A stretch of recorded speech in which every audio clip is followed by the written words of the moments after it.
Here to tell us is Ken Gause, who is Research Program Director at CNA and CNA's Senior Foreign Leadership Analyst. He's the author of North Korean House of Cards, Leadership Dynamics under Kim Jong-un. We're also fortunate to have as discussant today my former colleague at American Embassy Seoul, Patrick McEachern, another profound North Korea expert, author of a newly released book, just came out in April, called North Korea, What Everyone Needs to Know. I'd recommend it to you. If you don't want to read it, you can get it on Audible. There's an Audible version of it, 7.5 hours, and you can hear it. He also wrote Inside the Red Box, North Korea's Post-Totalitarian Politics. Mr. Gause. Well, thank you very much for having me here today to talk about what I think is a very dynamic situation on the Korean Peninsula, which I think has implications for the future, the very near future. And depending on how we play our cards, that future could be very bright, or that future could be very bleak. And the way that I tend to look at North Korea is I start from the inside out. I focus on primarily leadership politics because that tells us the space in which the leader has to operate and the boundaries in which you must operate within. So what I'm going to do today is I'm going to start out with a discussion a little bit about the recent leadership meetings that we've had inside North Korea, the Central Committee meeting and the Supreme People's Assembly meeting, because I think that's important for understanding some of the dynamics that we may see going forward. And I see a lot of articles that are coming out now that are interpreting some of these changes that we have seen in the leadership. Unfortunately, I don't think that the analysis that's out there right now is very good because it's being written by people who are not leadership analysts. They may be North Korea watchers, but they're not necessarily leadership analysts. So the recent leadership meetings have revamped the leadership, basically marking the final step of Kim Jong-un's consolidation of power, which for all intents and purposes began in 2016. We'd like to think, oh, well, Kim Jong-il died in 2011, and Kim Jong-un got all the titles of power, so therefore he consolidated his power. No, that is not how it works in North Korea. The consolidation process is a process that is basically made up of two parts. Part of it is an education, in which the leader basically is educated in the manipulation of the levers of power inside North Korea. This is something that Kim Jong-il basically took 30 years to learn when he came into the Central Committee apparatus in 1964. And then he became heir apparent inside the regime in the 1970s. It was formally announced in 1980. He was basically co-running the regime by the late 1980s, the early 1990s. And so when his father died in 1994, he really had a very detailed understanding how the regime operated. Kim Jong-un, on the other hand, whether or not you subscribe to the view of whether Kim Jong-il picked his son from a very early age to be the ruler, or whether he made that final decision, which I believe the final decision was made in September of 2008. He was announced by the Organization Guidance Department to the wider regime in January 2009, and he's announced to the people at the third-party conference at the end of September in 2010. His father dies in December of 2011. He only has a few years in which to kind of get the understanding of how to manipulate the levers of power. The second part of consolidating your power, besides the learning how to run the regime, is the relationship building. And we have seen this over time. With the beginning of the Kim Jong-un period, you had the regent structure, which of course began to fall apart after Chung Son-taek was executed in 2013.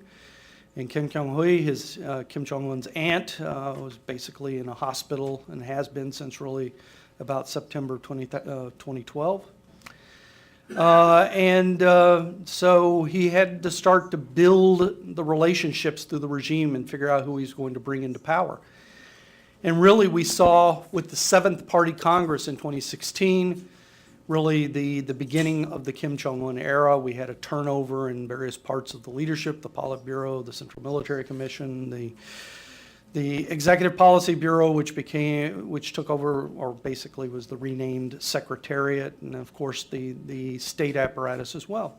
We saw that at the second meeting of the 7th Congress in 2017, and now we see, I think, the final consolidation where we're having a major turnover in the leadership that has taken place over the last month.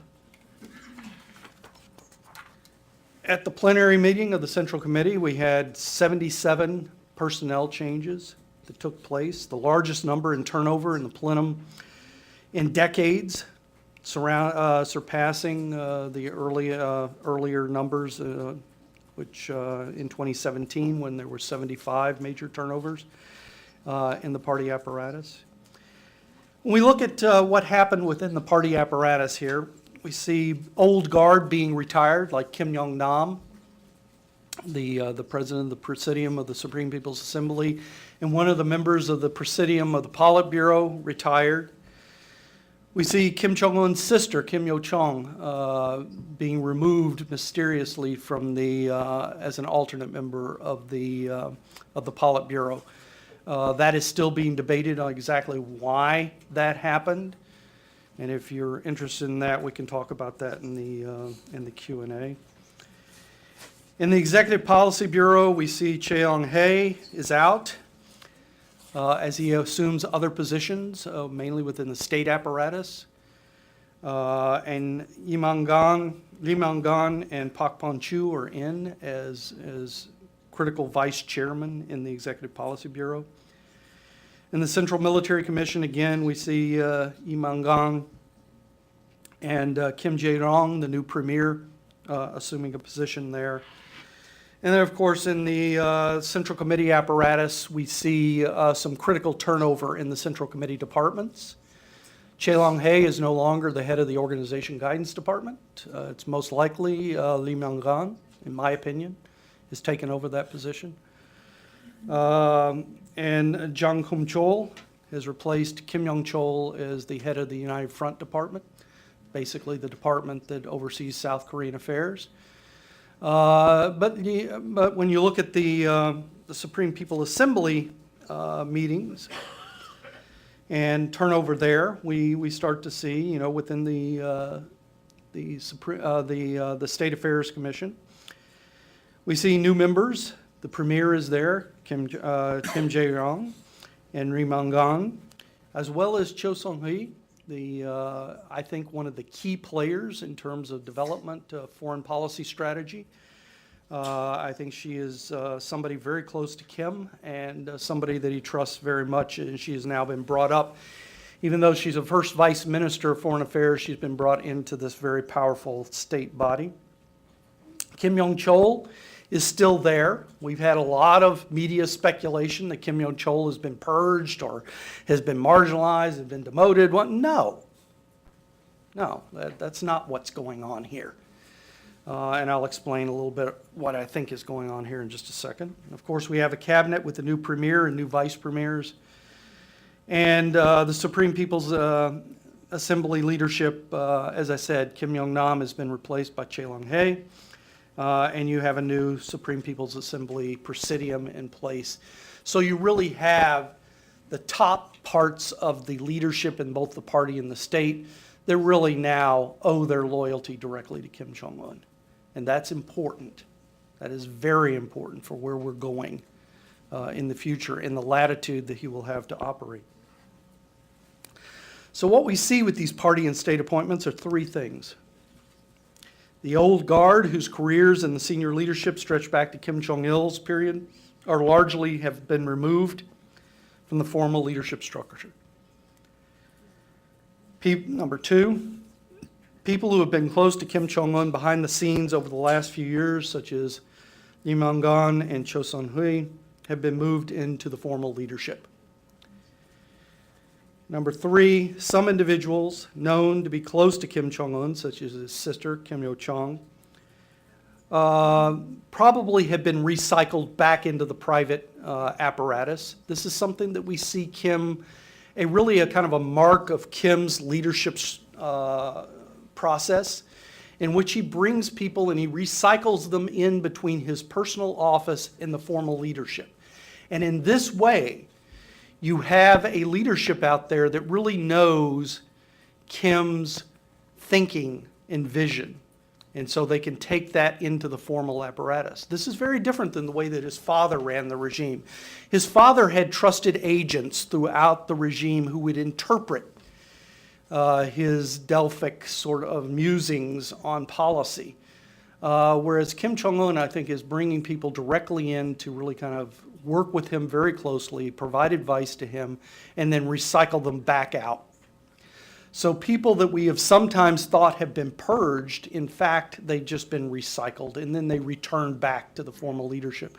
That's why I'm very concerned when we have these stories that have come out recently about, the failed Hanoi summit, therefore there have been purges within the diplomatic corps. That very well may have been the case. We don't know.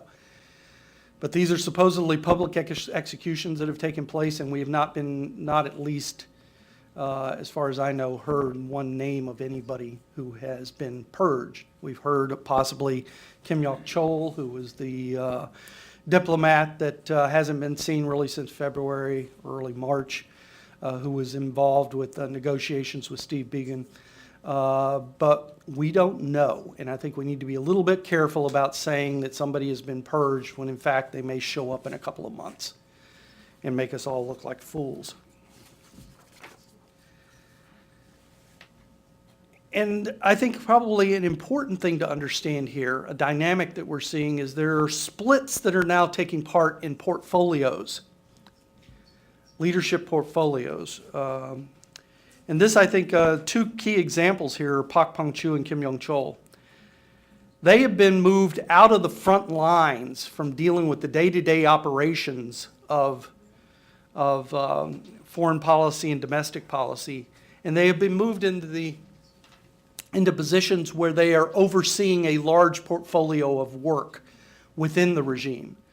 I think Pak Pang-chu still has oversight over what's going on in terms of economic policy. So people who make the argument, oh my God, Pak Pang-chu, he was the one that kind of put forward a lot of the improvement policies. He's been marginalized. No, he's now overseeing, the kind of the width and breadth of economic policy. Whereas Kim Jae-yong, somebody that people say, well, he came from Cheongjin province, so therefore he must be tied into the defense industry, so therefore he must be conservative. No, he is basically a person who carries out policy. He is not one who is making policy. As far as Kim Yong-chol, I think he oversees now the intelligence apparatus. A lot like what we saw in 2009 when Oh Kuk-yeol was moved up to the National Defense Commission out of the Operations Department of the Central Committee. He oversaw a wide portfolio of intelligence agencies within North Korea. I think Kim Yong-chol has that role now, and I think his successor at the United Front Department has one piece of that puzzle. I doubt that he will have a wider portfolio as Kim Yong-chol did when he occupied that position for interacting with the United States. You're probably going to see other people carrying out that part of the portfolio, but Kim Yong-chol will be involved at a higher level.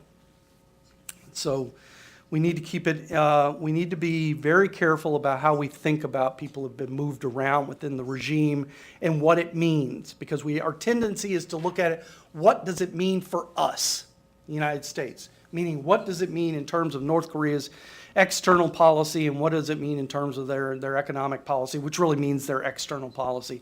In other words, what does it mean for denuclearization? That was not the driving factor here. The driving factor had everything to do with consolidation of power and the reorienting of certain portfolios and streamlining policy and putting new people in positions of power, but not necessarily transferring power that some individuals had completely onto other individuals. So this gives us a picture of a leadership that is in constant churn, but with each churn, leaders with intimate knowledge of Kim Jong-un's vision are moved into top leadership posts. In this way, Kim can ensure that his policies are enacted as he intends. I think it's also important to understand that the powers around Kim are still there.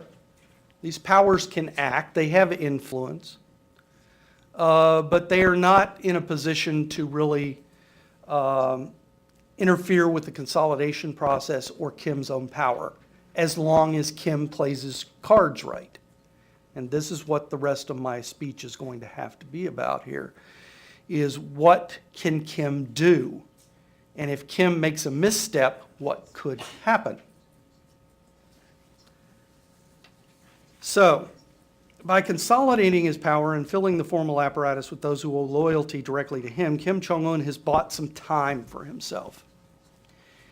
How much, we cannot be sure. But I think this leadership is better positioned to deal with the external and internal pressures that he will be dealing with over the next months, if not years, than the previous leadership was. The top leadership has been shifted and co-opted, thus weakening its ability to pressure the supreme leader. But that doesn't mean that Kim doesn't face pressure. Kim does feel a lot of pressure. He still faces challenges on his economic flank inside the leadership, especially with the entrepreneurial part of the leadership and those people that are basically the money makers within the regime, the Danju. This group has rising expectations as well as access to Kim Jong-un. When we look at Kim Jong-un's personal apparatus, it's very different than all these individuals I've been talking to you about now that are seen in the public. These individuals are some of them are in their 30s, their 40s. These are people that have grown up with Kim. A lot of them have known Kim for a long time, and a lot of them are tied into hard currency operations. A lot of them are tied into the Danju operations. And I think that they too also have a vision for North Korea that's probably very different than their fathers and grandfathers. Doesn't mean that that vision is going to come true, but that vision is something that I think Kim does have access to if he so chooses to avail himself of that advice. He realizes that in order to realize his vision of North Korean economic development, the Danju need to be satisfied and energized, neither of which is happening under the current sanctions regime. To increasingly tax them, as is currently going on inside the regime, or extort money from them to feed the royal economy, which has happened in the past, will only close down the entrepreneurial spirit that the Danju have, which are driving many parts of the North Korean economy. Eventually, Kim Jong-un will fail to secure the legitimacy that he needs from that development side of Byungjin. His legacy, which leans on the economy, not the nuclear program. I think he has to lean on the nuclear program because he has no other choice, but I don't think that's ultimately where he wants his legitimacy placed. I think it's where he wants it placed is with economic development. That will be destroyed, and he will be held hostage to the nuclear program and the hardline forces inside the regime. Over time, his legitimacy will wane and his authority could be impacted. Although he would likely not be toppled from power, he could be marginalized. This is the issue that we're looking at if Kim is not able to shift his legitimacy over to the economy, which I don't think that he can right now. So that is the dynamics inside the regime. What about the interactions with the outside world? Could Kim Jong-un denuclearize? And if so, what would he need to do? One thing U.S. policymakers and the media ask is, why is North Korea not following through on his promise to denuclearize the Korean Peninsula?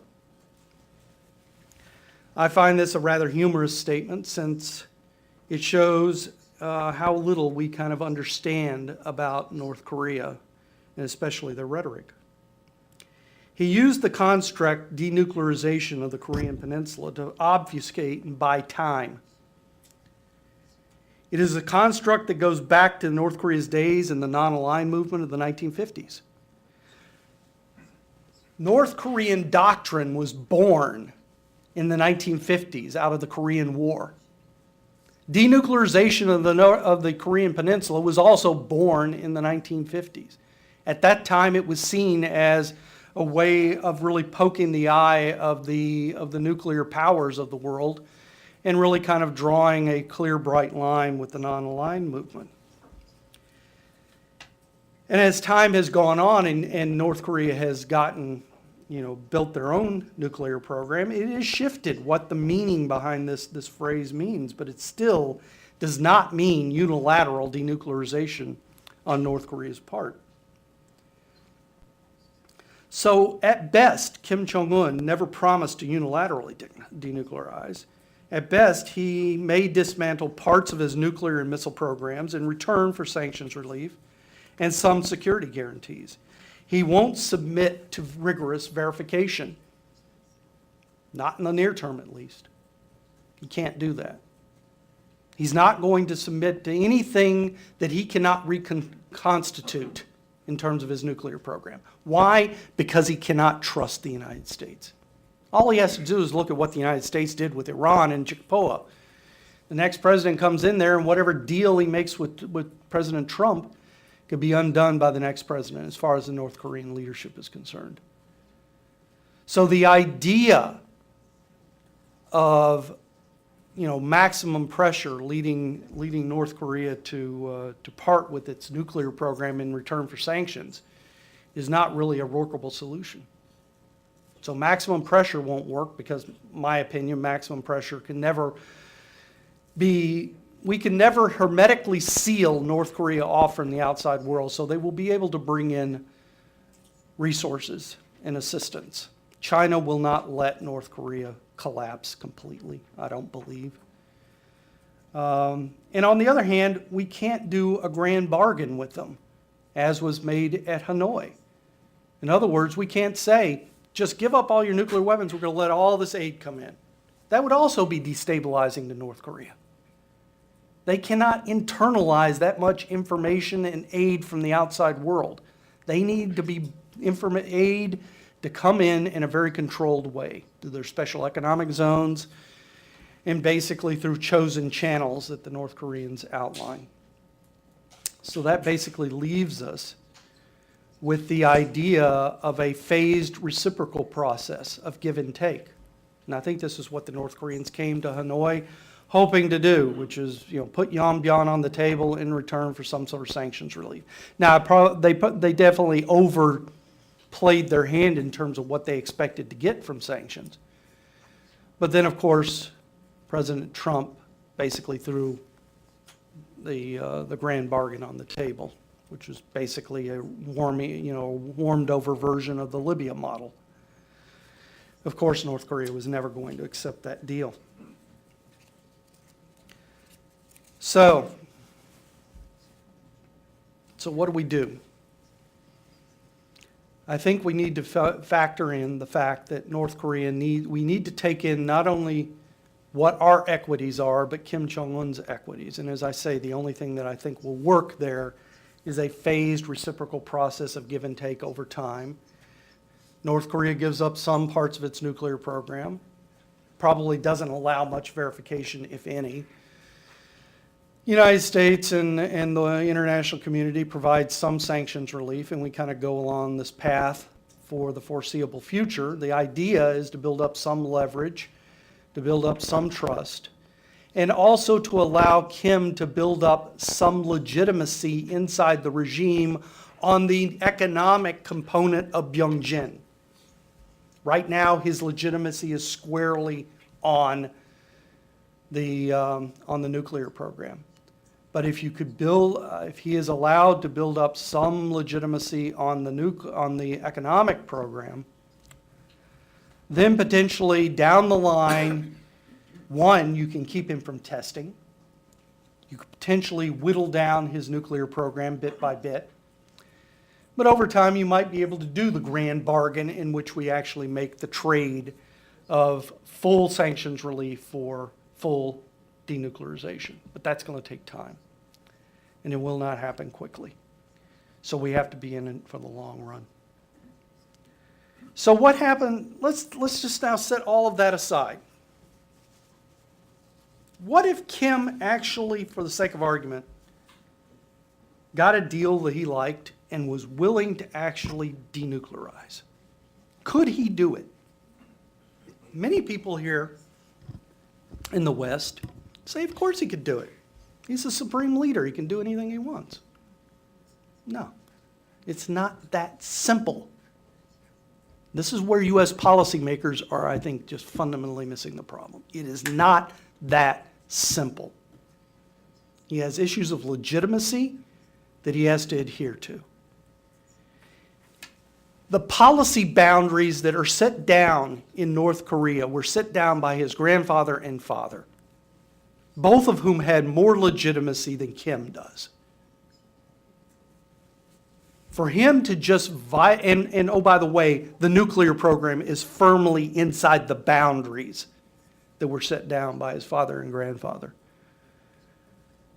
For him to just up and say, okay, I am going to start shedding this program, would undermine his legitimacy internally. And that would allow forces inside the regime to move who are currently locked into position because of his legitimacy. But if he became somebody that was perceived internally to be suicidal, then we've got a completely different ball game at play. And folks, one thing we're going to have to get straight sooner or later is Kim Jong-un is our best hope for the future of the Korean Peninsula as it relates to North Korea. I know a lot of people would love the idea for the Kim regime to go away.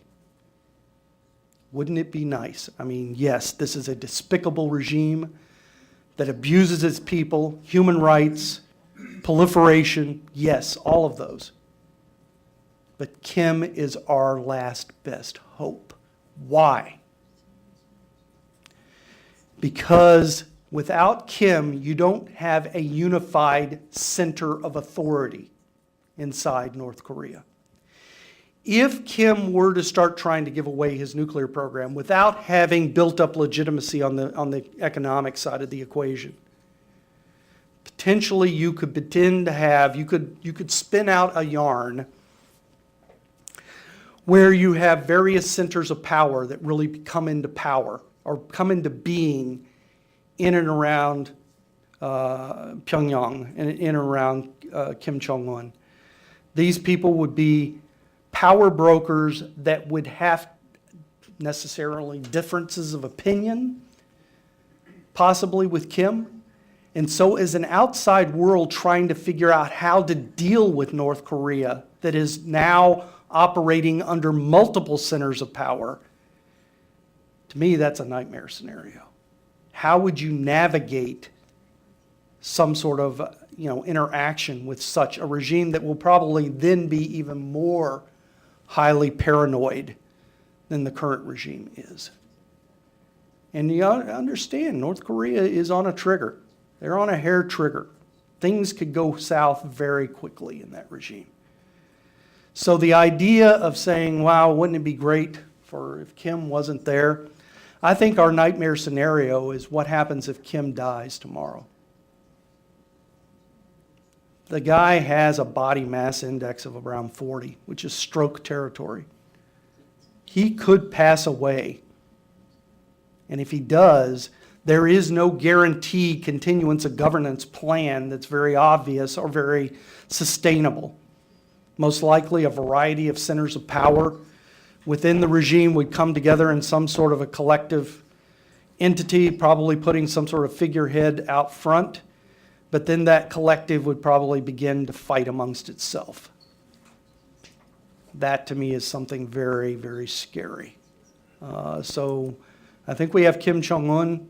We have a good idea of what he wants, although I think a very important point to be made is that Kim has now moved away from the sanctions as being the focus of his interaction with the United States. I think he has realized that the United States see that as his Achilles heel, as his weak point.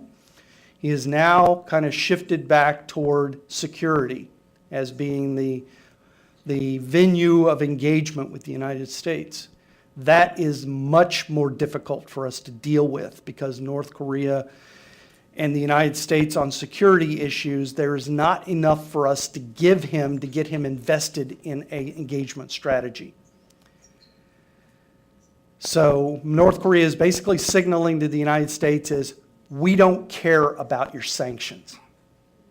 You're not bringing us to our knees with your sanctions. And, he's given an end of the year timeline to deal with this situation. Of course, President Trump is now eyeing 2020, which of course he has his own domestic equities to take care of, none of which probably involve engaging with North Korea, because engaging with North Korea buys him very little domestically. I think that President Trump only engages with North Korea when he feels emboldened. Now, if he wins in a 2020 election, then I think he feels emboldened enough. But the 2020 election is in November of 2020. Kim Jong-un has said his timeline runs out in January of 2020. There is a big gap there that I'm not sure how we're going to deal with, and that's something that's got me very, very concerned right now. North Korea is now ramping up its tactical military exercises with its 270 and 300 millimeter rockets and possibly a North Korean version of an Iskander missile and possibly anti-tank missiles. This is all signaling. Don't look at it in terms of the military component to it. Look at it, although he's signaling basically, we see your THAAD, we have a capability to defeat THAAD. Oh, by the way, you've moved your forces away from downtown Seoul to Camp Humphrey. Oh, by the way, we have the ability to rain artillery down on Camp Humphrey as well. That's the signaling that is going on now, that North Korea is trying to basically say, without stepping over the agreement that he made with President Trump about intercontinental missile tests and nuclear tests, but we don't know what's coming in January if the United States doesn't figure out a way to re-engage with North Korea. And we can, knowing how we tend to operate, we're waiting for that Missouri moment, which is the way I described, when we had the Japanese at the end of World War II surrendering unconditionally to our demands. That's what we want them to do with their nuclear program, and North Korea is not going to do it. He cannot do it without undermining himself internally. So we need to give up that notion that maximum pressure will actually work. It's something that needs to be in the context of a larger strategy that includes some serious carrots. Right now we have no carrots, other than, let's do the grand bargain, which he cannot do. So that's kind of where we're stuck right now. So we have two avenues to go down. We can continue with the maximum pressure. But of course, Kim will not be pressured into denuclearizing, so that course of action basically leads more of the same of what we've seen and a potential return to 2017, if not worse. Ultimately, letting this situation play out will soon cause the security guarantees to become the key issue, as I said, in which we negotiate around. And that basically puts North Korea and the United States on an even plane. It takes away our leverage that we got with sanctions, because the idea is removing sanctions was what Kim really wants. But we're not going to have that conversation if we keep going down this route, because North Korea will continue to hold on and really focus on the security element of this equation. The other path is the art of the possible path. And I have to state up front, there are no guarantees. In the beginning, Kim will want to take the money and run. He wants his cake and eat it too. He wants to be a nuclear program and he wants economic aid. If we go down this course, we have to be in it for the long run, for the long haul. Over time, if we can keep the nuclear program in a box and build up leverage and trust, maybe we can begin to slice away the program away piece by piece, leaving a regime that is more accommodating, although it will probably still be run by the Kim family. It's not pretty, but at the end of the day, I'm a cold-hearted realist when it comes to this. I'm not a person who stands on principle when it comes to how to deal with North Korea. I'm looking at how can we get to a solution that is a peaceful solution that doesn't leave hundreds of thousands of people dead in the process. And it doesn't mean that the United States gets everything it wants. It's a compromise on both sides. So at the end of the day, we need to understand that resolution of the Korean Peninsula, the Korean issue, is not going to happen, if it's going to happen peacefully. It will take years and likely decades. This means that the U.S. needs to move away from zero-sum strategies and policies that have dominated North Korea policy in the past and need to proceed down a road of realpolitik, warts and all. And the one thing that I would say about this is that the way that we have tried to deal, at least going back to even you can stretch it all the way back to the Reagan era, is that we have tried and we have thought about the North Korea problem as being a zero-sum game on the peninsula, black and white. We need to think about North Korea in a larger regional context that involves China. Thinking about North Korea as a wedge piece that right now China uses against the United States. By seriously engaging North Korea, you take that wedge issue off the table. You make it much more difficult for China to do what China wants to do in the region. You need to think of it in a larger context, not just strictly black and white zero-sum game on the peninsula, which is what we are wedded to right now, because ultimately that is a failed policy. Thank you. Okay, thank you, Ken, for giving us a very clear and persuasive picture of North Korea and for offering some sober policy prescriptions. Appreciate that. Let me just ask one quick question before I turn to Patrick. When you look at the North Korean leadership equation, one data set is the formal positions. We saw the big changes in April that you described. Another data set is who travels with Kim Jong-un when he goes off to summits. So for Vladivostok, a summit with Putin, we saw that Young-ho and Chae Sun-hui were there, and she even sat at the table with Putin and Kim Jong-un. But there's some missing characters. Kim Young-chol is not there. Kim Hyok-chol is not there. Like you say, he's not been mentioned. And Kim Yo-jong mysteriously was kind of seen in Vladivostok a day or two before the summit, was never pictured with Kim Jong-un at the summit. So is that another data set that is helpful to us to understand North Korea? It's a data set. It's not the data set. It's a data set. It's worth looking at. I am not one to say who is, accompanying to Kim on this or that inspection necessarily means who's rising and falling. There are lots of other pieces of information that have to be put around that to be able to make some sort of assumption on who may be rising and falling within the regime or what sort of influence they may have or things like that. You can have people disappear for long periods of time, and it's simply that they're going off on vacation or something. I mean, we see it the same time period every year. And so you have to kind of look at it in a holistic context. Then you also have to look at it in terms of the relationships going back in time between various individuals and things.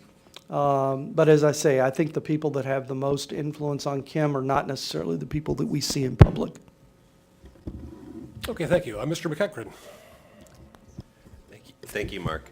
And it's always a pleasure to get to talk with Ken about these issues. I think he is really one of the few who looks at North Korean leadership dynamics very seriously and rigorously. And not only that, but the inside-out sort of perspective, I think, is quite valuable, recognizing that policy choices are a function of domestic politics, even in authoritarian regimes like North Korea. And I'd commend to you his article in The Hill as well that expounded upon some of these ideas, and you can easily Google it, especially with the title of his presentation. And I appreciate that this is not leadership dynamics in its own right, but connected to policy relevance. What does this mean for North Korean decisions, not only external decisions, but internal ones as well? But one area where I'd like to prod Ken a little bit is trying to make more explicit that connection between the personnel shifts that we heard in the first half of the talk and the policy discussions in the second half. There were a lot of the conclusions, many of them I could agree with for sure, based upon my own preconceived view. But I don't see the connection really between the personnel shifts, who's up, who's down, and the discussion of certain policy questions that were presented in the second half. In terms of North Korean domestic politics, it is a difficult area to study. That doesn't mean that it's one that should be ignored, and I commend Ken for attempting to study it and studying it well. At the same time, I think we need to be transparent that we're not doing the ideal type of domestic political analysis of North Korea.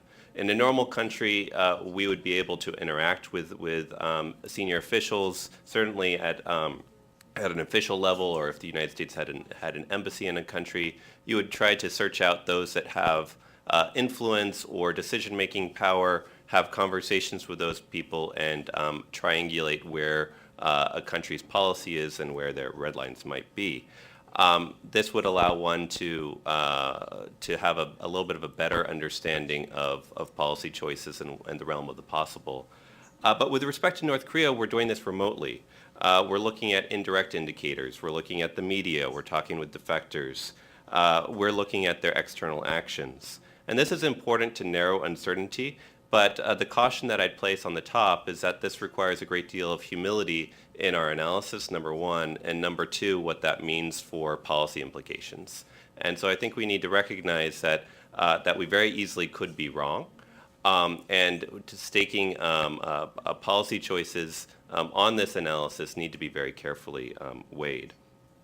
With respect to the question of different views within the North Korean regime, I think Ken presented it very well here in the oral presentation. In his Hill article, I think it's more definitive. I think the oral presentation is more accurate. That there's different individuals that I think are trying to persuade Kim Jong-un, have perspectives, but I don't think that means that they are constraints on Kim Jong-un's decision making. It might be a reason why he doesn't want to go down one path or another, but I wouldn't call these veto players in this respect. With respect to the legitimacy discussion, Ken talked about Kim Jong-un potentially attempting to use the economy as a new form of legitimacy. I think this would be wonderful, but unfortunately I think it is going to be a real challenge. I think that there are two Korean governments on the Korean peninsula. One of them is dedicated to the prosperity of the Korean people as a fundamental aspect of legitimacy and has delivered upon that very successfully. When you look at this in the context of the inter-Korean competition, I don't think the North Koreans really have much prospect of being able to out-South Korean the South Koreans. So in that regard, I think it'll be rather challenging for him to provide comparative legitimacy via the economic route. Furthermore, I think it'll be very challenging for him to have a really noticeable, transformative, revolutionary economic changes in North Korea, even with substantial sanctions relief, given the limitations of North Korean economy, infrastructure, telecommunications, property rights. There's a whole host of reasons why North Korea is really not ripe for investment. even if sanctions were not in place. Consequently, I think that North Korea will continue to rely upon extreme nationalism for its legitimacy. I don't think that nuclear weapons are the key component of their legitimacy. I think that they have relied upon extreme nationalism, being more Korean than the South Koreans, being the ones that ejected foreign forces shortly after the Korean War and did not maintain foreign forces on their soil through today. I think that this will continue to be really fundamental to the Kimist regime's continuation. Also, with respect to whether or not Kim Jong-un can manage his own political system, I'm rather confident that if Kim Jong-un were to make a decision to denuclearize, that there's lots of areas where it would be challenging in implementation. But domestic political opposition is not one of those risks that I think is at the top of the list. I think that he is able to manage his own domestic politics. And part of the evidence for this, I think, is how previous North Korean governments have been able to manage denuclearization deals as well. We didn't see coups after the agreed framework or the six-party talks joint statement. We didn't see how the new economic class was able to somehow thwart Kim's initiative. In this regard, if you want to see any sort of diplomacy with the North Koreans, I see no better entry point than the top of the system. Certainly Kim Jong-un has more juice within the North Korean system than the Ministry of Foreign Affairs. And I think that's probably one of the motivating factors for the summit-led type diplomacy that we see with North Koreans. Also, with respect to the sudden death of Kim Jong-un, I think that this is a really interesting point. Certainly he is mortal, and it's relevant to question what would happen day after if Kim Jong-un were to die. This reminds me a lot of the discussions in previous rounds of succession discussions about what would happen if Kim Il-sung died, what would happen when Kim Jong-il died. And there were a lot of views across the board. And ultimately what we saw in both cases was a rather orderly transition. Now this case might be different in the sense that we don't have a designated successor explicitly, or at least publicly right now in the North Korean context, while in the previous previous successions there was, which creates additional uncertainty. But I think that is probably something that is certainly worth watching, but not something that I think will necessarily bring down the regime. So in conclusion, I would just note my main point, I think, is that when we look at domestic politics of North Korea, very important, we should study it, but we need to make sure that the data is very clearly connected with our policy conclusions and recommendations. Thank you.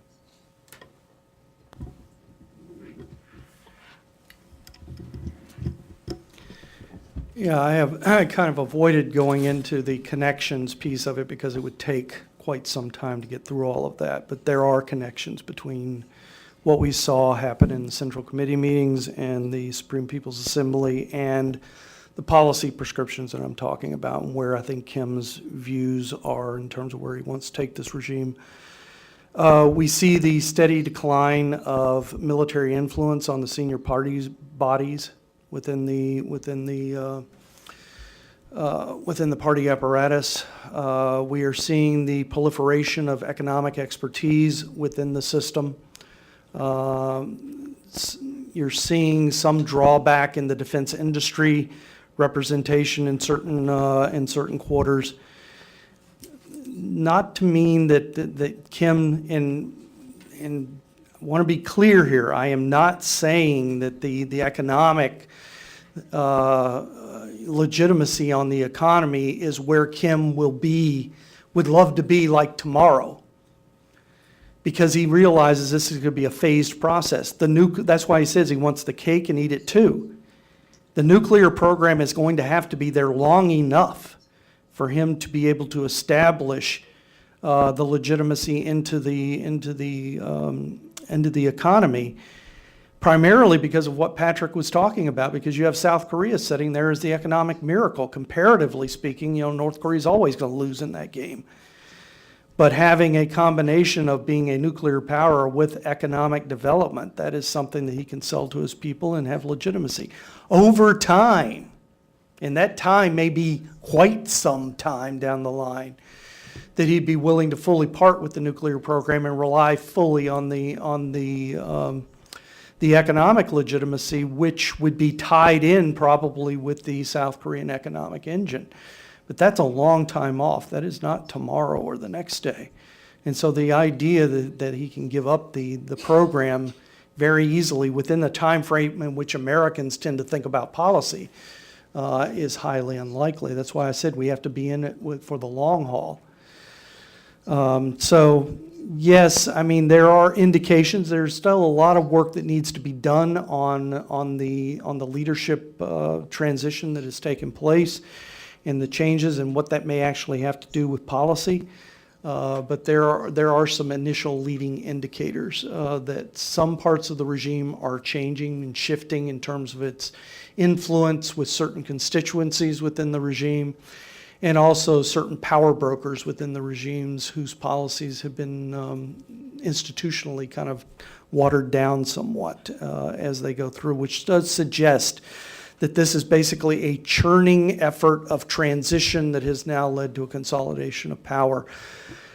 I would agree with Patrick. I mean, it is that and I thought I hopefully would make it clear is that Kim is the ultimate decision maker. I am not saying that he has counterweights to his decision making. As long as he operates within the boundary lines that were set down by his father and grandfather, I think he's perfectly secure in his power. It's once and hypothetically, if he were to stray beyond that I believe opens up some potential for other actors to begin to express some influence inside the regime. Okay, we've got a few minutes left. I've got 34 questions to ask. But I think rather than do that, we have such a distinguished audience here. I'll turn to you instead. So we have time for a few questions. Mr. Merrill. Thank you very much. Yeah, my name is John Merrill. I'm from George Washington University nowadays. I used to be a colleague of Patrick's in the department. Thank you for a very interesting presentation. I'd just like to make a number of very quick comments on what you said. I couldn't agree more with your point about maximum pressure not going to work. But I would raise a different aspect of that problem or that question. We had an example of a maximum pressure strategy with Japan in the early 1940s. And when the pressure became too great, we got Pearl Harbor.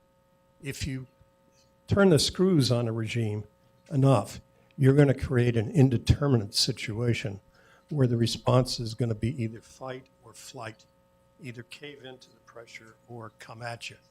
So that's something that advocates of maximum pressure never seem to consider, especially the Treasury Department, which probably has never seen a sanction it didn't like because they all redound to its bureaucratic power. So that's my first point. The second point, I just also agree with you on these recent tests of short-range missiles. I think we're being snookered by the administration. These were very, very significant tests. These systems have much longer ranges. They have incredible accuracy. And so North Korea doesn't have an air force. It doesn't have much strike potential. But this gives them that, particularly with regard to South Korea. They can hit anywhere in South Korea now with great precision. So to my mind, it doesn't make any sense to kind of smooth the waters, not create controversy, not get people stirred up by minimizing what happened with those tests. If they have this capability, we got a real problem, including our gigabase down in Pyeongtaek, which, as you pointed out, is well within range of these new systems. Third point is regional context. I don't think you take this point far enough. I agreed with what you said. But the regional context isn't just China. There are other countries in the region, particularly Russia and Japan. Even Japan now, the line is changing. They dropped in their policy blue book the mention of maximum pressure this year. And Prime Minister Abe is looking for a summit with Kim Jong-un. He wants to get in the game as well. And connected to that is the possibility for regional economic development. And I think Patrick is wrong on this one. I think it's old school thinking. There's plenty of stuff that could be done if we get the hell out of the way with our sanctions policy. And lastly, denuclearization. It isn't all or nothing. I agree with you on this too. It's more like a rheostat switch. You can turn down the intensity of the program. You can cap it, you can limit it. And so going for an all or nothing solution, you're probably going to get nothing. I think policymakers in the U.S. need to think more about this in terms of a dimmer switch. Thank you. Clock really is against us, so let me do this. Let's bundle 3 questions or so, and then let Mr. Gause answer those. That's how we'll wind up. Here, here, and there. Okay, these 3 right there.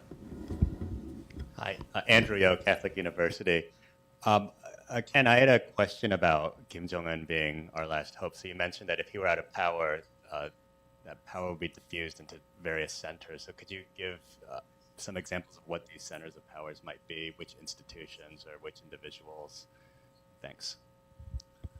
I'm Andre Abrahamian with APARC at Stanford. Building on that, in fact, you mentioned the prospect of Kim losing enough legitimacy that he could become a figurehead, which seems quite difficult to imagine. I was wondering if you could sketch that out a little further. How might that look as you see it? There's one more question. Let's see right here.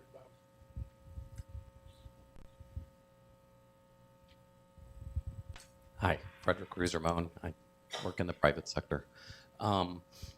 I'm curious to know if you could talk a little bit more about China's interests and equities, and at what point do they have diminishing returns behaving the way they do with respect to North Korea, given that they have changed how they look at the world and how they participate in the world on a much broader basis, economically, politically, and so forth.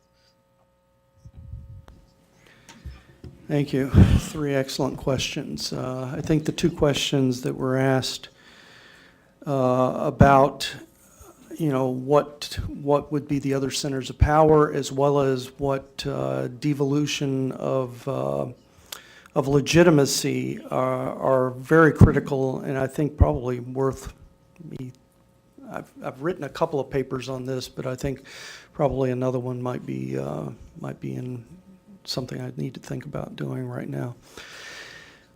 Let's take the first one. If he were to pass away, let's think about how that would probably happen. You would have, it really comes down to who knows what first sort of thing. There are going to be certain lines of command within the regime that would have access to that information. Certain parts of the Kim family, the Guard Command, probably Bureau Number 6, which is the kind of part of the security detail that would know first things first. The Organization Guidance Department would be in charge of kind of proliferating it through the regime. So you need to kind of follow the information. You've got kind of this center of authority that has disappeared, and now the other parts of the regime getting together to really put together a viable way forward. I'm assuming at this point that we do not have an obvious heir apparent, since no one seems to have been designated. Whether he has a young son or not is debatable. He has an older brother, Kim Jong-chol, who potentially could step into those shoes, but really has absolutely no legitimacy within the regime, so that's kind of highly problematic. You have various elements within the Kim family that are probably going to be jockeying for power back there. They're going to be dividing those loyalties within the Kim family to various elements of the cadre and this internal security apparatus in the military. They all have patronage systems that go in different directions. And so therefore, you do not have a consolidation of the kind of centralized loyalty coming up to the Kim family. It's being proliferated within the Kim family. And I suspect that most of the power struggles that would be played out would be within the Kim family and elements of the Organization Guidance Department, internal security, and so on and so forth like that. And so therefore, that's why I'm talking potentially out of that, you could have various centers of power that control certain sorts of command and control relationships within the regime begin to become atomized at the top across a variety of different elements. So it makes it much harder for the regime to kind of control everything after a while. It would really, I mean, it's highly speculative. Maybe everybody's all on the same page and they say, hey, we hang together now or we hang separately later and they get along. But, you know, knowing that you know, there are about 50 to 51 families, key families that really kind of make up the North Korean elite, centralized elite. And if those families begin to go in separate ways, because their relationships with the Kim family have been undermined with the death of Kim Jong-un, you potentially could have something very unpredictable. And from the outside world, we'd be completely clueless what's going on. We would see various things happening in the regime that would be suggestive of something really ain't right, but we wouldn't know exactly what it is. And I think we'd be very nervous at that point about exactly what the North Koreans might be willing or not willing to do, given how they see the outside world and who may or may not be in charge at any particular time and who has control over what in terms of assets within the regime that potentially could hurt us. Now, the question about how his legitimacy and how he could potentially be marginalized if he is living. And this is a much harder thing to imagine because the way the system is set up, it's a supreme leader based system. Everything really kind of is reliant on the leader. But it really kind of goes back to what I was saying, that leader is expected to act in a certain way and in the best interests of the regime and the Kim family as perceived by the wider leadership. We haven't had a situation, well, actually, I would say we have had some examples of this in the past. You'd have to go back to the 60s and the 50s where there was some debate, and a lot of it tends to debate around the passing of the leadership to a third or second or third generation of Kim family. And you've had elements within the leadership that have pushed back against things like that. And why? Because you're basically coming at odds between the way the Kim family runs the regime and kind of the ideology of the regime at that time. Now, in the 1970s, we had the 10 Principles, which basically kind of got rid of a lot of that problem and basically put it, you know, it's the Kim way or the highway sort of thing. So it becomes harder to envision. But if you were to have Kim decide he wants to back away from the nuclear program without really having any other source of legitimacy within there, I can envision that other elements of the regime might say, hey, this is not in our wider best interest. And so therefore, you begin to have other voices in the regime. How that plays out, I'd really have to think about it, but I could kind of spin out a story about how I think it would happen, but it is much, much more speculative. In terms of China, you know, China's equities, you know, North Korea does not get along with China, and China does not get along with North Korea. I mean, we have this kind of myth in the West that that's the way things work, but no, it isn't. The North Koreans tolerate, and they know they need the Chinese, and the Chinese tolerate, and they know they need North Korea as the buffer. And I think they want stability on their border. And I think North Korea provides that. That North Korea also provides that convenient wedge that they can use between the United States and South Korea. They can also use North Korea as a way to divert attention away from what's going on in the South China Sea and other things that they're doing in the area.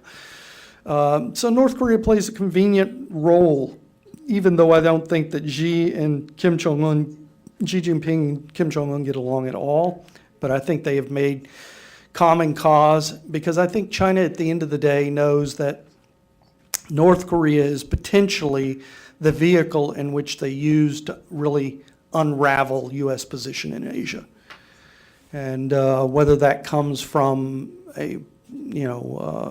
asking for U.S. troops to leave the peninsula, which I don't think necessarily North Korea wants at this point in time, because they see them as a counterbalance to China. But I think that China definitely wants us off the peninsula. And then, of course, this really comes down to the issue of war on the peninsula, or crisis on the peninsula. If we have a war on the peninsula, the United States loses. Full stop. I don't care if we win, we lose. Because you imagine if a crisis were to break out on the peninsula that actually led to a war, and we're heading up the Kaesong Heights, the bloody slog up north, and the Chinese are coming down south. Most likely, I think China is going to make it to Pyongyang before we do. They're going to basically, we're going to eliminate the artillery bombardment of Seoul, and I think at that point we stop. And I think at that point South Korea says, wait a minute, we got to unify the whole peninsula. And the United States says, nah, we're not there. And I think at that point China says, we'll do the deal with you, get the United States off the peninsula. So we lose. So I think going the war scenario, the military scenario, is something we have to be very careful about, because I really have no confidence that the United States is going to come out of that in a better position in Asia than we currently have. And so this is the thing that really, really concerns me, if we were to start playing around with strategic strikes into North Korea and other things that, or continuing maximum pressure to its logical end, which is a eventual regime collapse, which also could have a crisis impact on the entire peninsula. Well, it's a sobering note to finish on. I'm sure you'll agree with me, this is a very rich, informative hour. If you'd like to learn more, please buy and read Ken Gause's and Patrick McEachern's books. Okay. Please join me in thanking them for a terrific hour of presentation.